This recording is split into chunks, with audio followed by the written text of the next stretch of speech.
Olá, hoje a gente mergulha numa reportagem sobre a grande aposta do governo Trump na inteligência artificial, detalhando como a Casa Branca está impulsionando as Big Techs e, ao mesmo tempo, ignorando alertas bem sérios sobre uma possível bolha financeira. Pois é, o material já tem a base de uma ótima história, né? Um governo super otimista contra o mercado um tanto apavorado. Vamos conversar sobre como dar mais músculo para essa narrativa, mexer um pouco na estrutura e, o que eu acho mais importante, conectar tudo isso com o impacto na vida das pessoas. O que me pegou de cara foi justamente esse contraste. De um lado, você tem a Casa Branca, com aquela frase do presidente, "Eu amo IA". Icônica, né? Totalmente. E do outro, a matéria coloca os economistas, os tecnólogos, todos bem preocupados com instabilidade, perda de emprego. É um conflito clássico. Sem dúvida, a matéria desenha bem os dois lados do ringue. Mas sabe, lendo, eu tive a sensação de que um dos lados está muito mais forte que o outro. A Casa Branca, no caso. Exato. A Casa Branca, com a orientação ali do David Sacks, ela age, ela dita as regras, ela chega a chamar os céticos de culto do apocalipse. Uma expressão bem forte. Muito. Enquanto isso, os céticos eles parecem só reagir, sabe? Eles estão preocupados, a voz deles aparece, mas não com a mesma força, a mesma energia. O risco para mim é que o alerta deles acabe soando mais como um ruído de fundo do que o alarme de incêndio que talvez ele realmente seja. Mas aí, ao dar mais espaço, mais força para esse lado cético, a reportagem não correria o risco de perder a objetividade? Tipo, virar um artigo de opinião que pende pro lado do apocalipse? Essa é a armadilha, né? É uma preocupação super legítima. Mas eu diria que a verdadeira objetividade não está em dar o mesmo número de linhas para cada lado, mas sim em investigar cada argumento com o mesmo rigor. Entendi. Aprofundar o argumento cético não é tomar partido, é tratar essa preocupação com a seriedade que a própria matéria sugere que ela merece. Em vez de só dizer que existe um medo de uma bolha, a missão aqui seria nos mostrar a anatomia dessa bolha, pelos olhos de quem de fato teme ela. Certo. Não é sobre desequilibrar, mas sobre aprofundar, dar mais substância para a crítica. E como a gente faria isso na prática? O texto fala em economistas de um jeito bem genérico. Exato. Vamos começar por aí? Economistas é uma entidade sem rosto, né? E se a matéria desse um nome, um sobrenome para essa preocupação? Um rosto poderia trazer uma citação mais forte de uma analista de Wall Street, alguém conhecido pela sobriedade, sabe? Alguém que possa explicar por que os gráficos de hoje lembram tanto a bolha.com. Faz sentido. Alguém que diga, tipo, olha, os paralelos são esses aqui, mas a grande diferença é que hoje a escala de capital envolvido é assustadoramente maior. Isso ancora a crítica numa voz de autoridade, num precedente histórico que todo mundo entende. Sim, isso faz todo sentido. Transforma uma abstração, que é o medo do mercado, num aviso concreto, quase pessoal. E essa mesma lógica se aplicaria para a questão dos empregos. Hoje a matéria fala em perdas significativas. Precisamente. Perdas significativas é uma frase que, de tanto a gente ouvir, já perdeu impacto, né? A gente precisa quantificar o risco humano. Colocar em números. Automatizados até 2030. Uau! E aí você conecta um processo que as novas políticas podem acelerar drasticamente. De repente, não é mais uma ameaça vaga, é um número palpável, numa indústria real, falando de pessoas de carne e osso. Isso muda completamente o peso do argumento. A ameaça deixa de ser filosófica. Exato. E a parte tecnológica. A matéria menciona alguns tecnólogos cautelosos, o que também soa um pouco vago. Eu tive a impressão de que eram insiders com medo de se expor, talvez. E essa sua impressão é uma ótima pista. A matéria pode explorar isso. Em vez de só deixar no ar, poderia encontrar um tecnólogo de peso, talvez um dissidente do Vale do Silício, que possa explicar um risco técnico específico que esse otimismo todo está ignorando. Um problema concreto. Um problema concreto. Não só cautela. Poderia ser, sei lá, a instabilidade dos modelos de linguagem em larga escala, o perigo de vieses não auditados que podem gerar crises, ou até algo mais estrutural, como a fragilidade da cadeia de suprimentos de chips, da qual toda essa revolução depende. Isso eleva o debate, sabe? De uma preocupação genérica para um problema de engenharia bem fundamentado. Fica muito claro como fortalecer esse contraponto daria mais estofo para a narrativa. E falando em como a narrativa é apresentada, essa ideia de dar mais força aos céticos me leva a pensar em quando o leitor sente essa tensão. A estrutura atual talvez adie um pouco esse impacto, não acha? Exatamente. O que nos leva, então, ao nosso segundo ponto. A matéria começa com aquela cena, né? O Trump afastando os medos do mercado com a sua declaração. É um gancho bom, tem um valor ali de bastidor. Sim. Só que o título promete analistas de Wall Street de cabelo em pé. Essa imagem de pânico só aparece de verdade mais pra frente. A estrutura atual, ela nos apresenta a calma do governo antes de estabelecer a real dimensão do pânico no mercado. Eu confesso que gostei daquele começo, ele tem um ar meio cinematográfico, sabe? De bastidores do poder.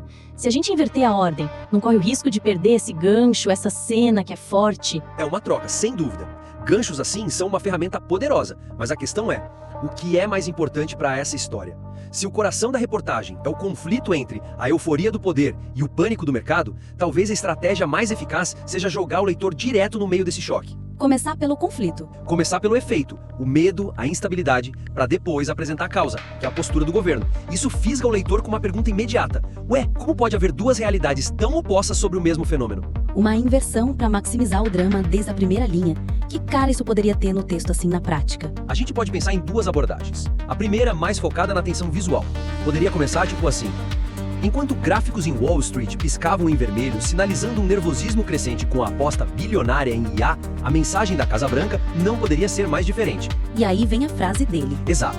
Questionado sobre o risco de uma bolha, a resposta do presidente foi direta: não, eu amo IA, viu? No primeiro parágrafo, os dois polos da história já estão ali, estabelecidos. A imagem do mercado em pânico contra a frase de efeito do presidente.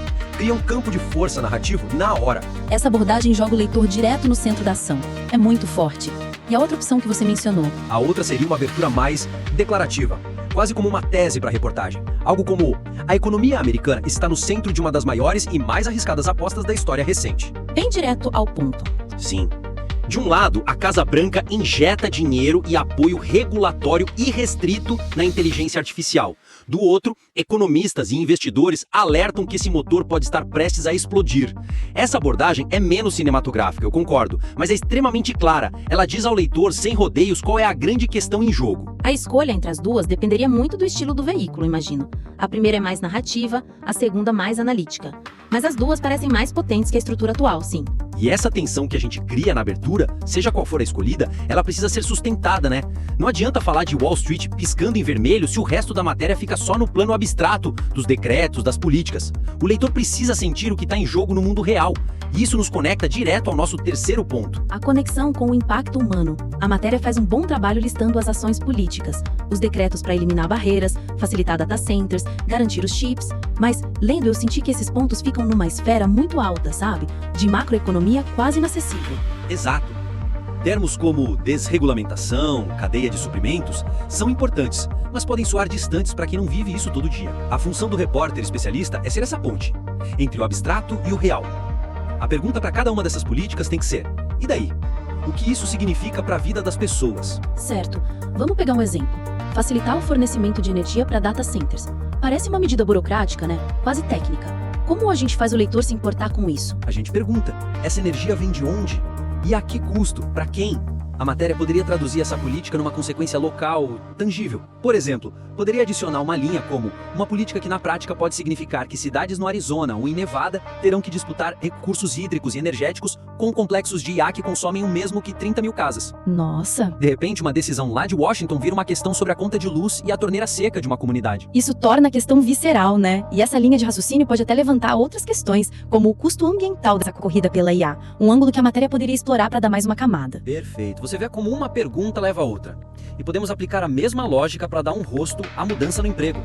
Em vez de só falar em perda de empregos, a reportagem podia ilustrar a transição. Focar, por exemplo, numa profissão qualificada, como a de radiologista. Certo. Explicar como a IA generativa está transformando o diagnóstico por imagem não é só sobre substituir, mas mudar radicalmente a natureza do trabalho.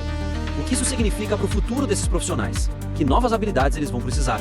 Isso transforma uma estatística fria numa história sobre a evolução de uma carreira. E, finalmente, o texto fala em dívidas bilionárias. É um número enorme, mas tão grande que pode se tornar abstrato. Exatamente. Como a gente traduz isso? A matéria pode fazer uma conexão simples, mas muito poderosa. Algo tipo, um boom financiado por um endividamento que, segundo críticos, pode se traduzir em menos recursos para a saúde ou educação no futuro, caso a aposta na IA não dê o retorno esperado. Pronto, você acabou de conectar uma decisão de política econômica de altíssimo nível a um debate que todo mundo entende: o financiamento de serviços públicos essenciais. Você mostrou o custo de oportunidade dessa aposta toda. Resumindo a nossa conversa, então, o caminho para levar essa reportagem, que já é muito boa, parece ter 3 grandes etapas. A primeira é: 1. Dar mais profundidade e rigor às vozes céticas, para que o conflito da história seja realmente uma luta entre gigantes. Depois, repensar a abertura. Talvez inverter a tua estrutura para jogar o leitor direto no olho do furacão, sabe? Estabelecer a tensão máxima desde o primeiro parágrafo. E, por fim, o passo que talvez seja o mais crucial: traduzir cada política, cada número, cada decisão lá de cima em consequências concretas, humanas, localizadas, para que o leitor entenda não só o que está acontecendo, mas por que ele deveria se importar profundamente com isso. É exatamente isso. São caminhos para transformar uma reportagem que já é muito informativa, bem apurada, em uma análise indispensável, daquelas que não só informam, mas que armam o leitor para o debate. O material é muito forte, tem todo o potencial para isso. Se o autor decidir seguir por alguma dessas trilhas, seria um prazer receber o texto de volta para uma nova conversa.